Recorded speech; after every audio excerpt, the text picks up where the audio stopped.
Before the sun can rise, you are already awake.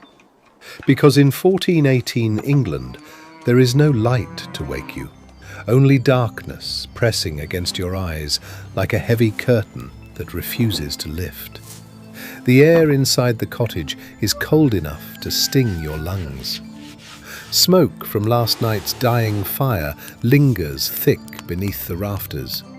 Outside, winter clouds bury the sky. Dawn exists in name only. No golden horizon, no gentle glow. Your world is not shaped by sunlight. It is shaped by flame. A woman rises quietly from a straw mattress. The floor beneath her feet is packed earth, stiff with cold. She kneels before the hearth, searching for a faint red pulse beneath grey ash. If the embers have died, the day cannot begin. She breathes carefully into the ash. A flicker answers. A thin curl of smoke rises. Then a fragile flame is born. In 1418, under the rule of Henry V, most of England lives like this, one spark away from darkness.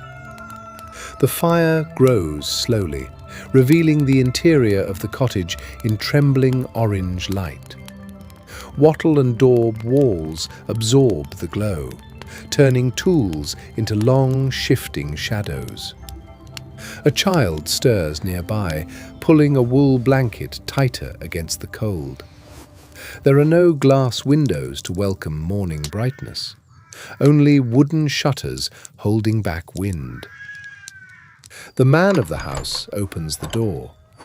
Cold mist slips inside like a silent guest.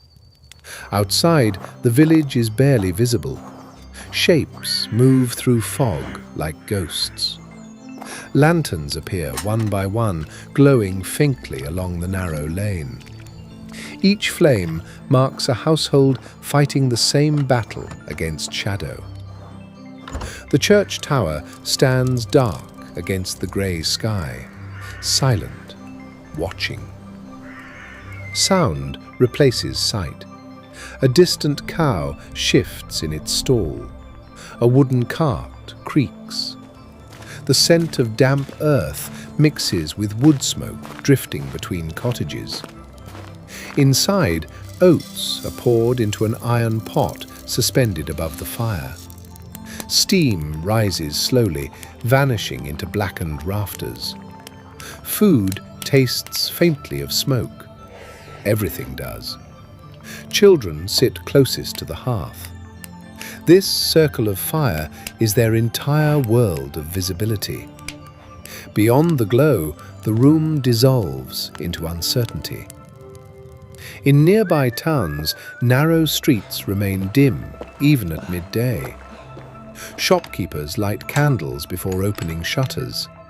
Wax is costly, yet darkness is more costly still. Cloth merchants place their fabrics near doorways to catch the weakest light. Stone buildings swallow brightness, holding on to shadow. Architecture is not designed for beauty alone, but for warmth and survival. Small windows keep out cold winds, but allow little sun. On days like this, even noon feels like dusk. Farmers step into fields, guided more by memory than by sight. They know every ridge of soil beneath their boots. The sky remains a ceiling of unbroken grey. Work slows naturally. Fine tasks must wait for brighter days. Inside a manor hall, torches flicker along stone walls. Tapestries shift with each movement of flame. Servants move confidently through half-light.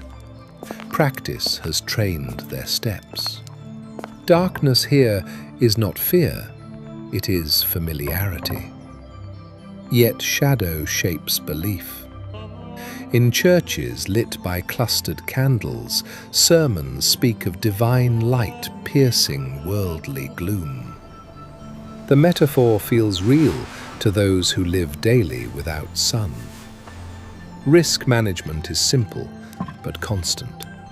Wood must be stored dry. Flint must be protected. A lost flame can mean a frozen night. Neighbors share embers when needed. Community is another form of light.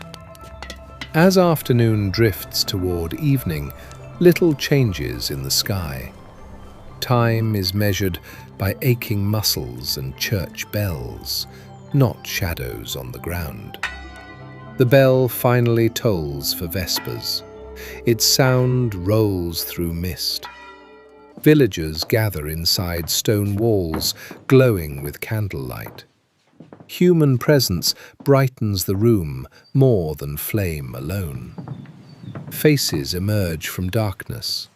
Eyes reflect fire. Outside, night returns fully, though it never felt far away. Travelers avoid roads now. Without light, paths vanish. Lanterns reveal only a narrow circle of safety. In coastal towns, ships rest quietly, guided by memory of shoreline rather than sight. Back in the village, shutters close tightly against wind. The hearth is fed carefully, never wastefully. Stories begin in firelight. Tales of harvests, saints and ancestors. The flicker animates every face, turning shadow into movement. Children listen closely. Darkness makes every word larger. Beyond the cottage, stars pierce the thinning clouds. For a brief moment, heaven offers its own distant lanterns. A villager steps outside, breath visible in the cold air. He looks upward, reminded that light still exists beyond the clouds. Inside, embers are buried beneath ash to survive until dawn. Survival here is not dramatic, it is patient. In 1418 England, a day without light does not end in defeat.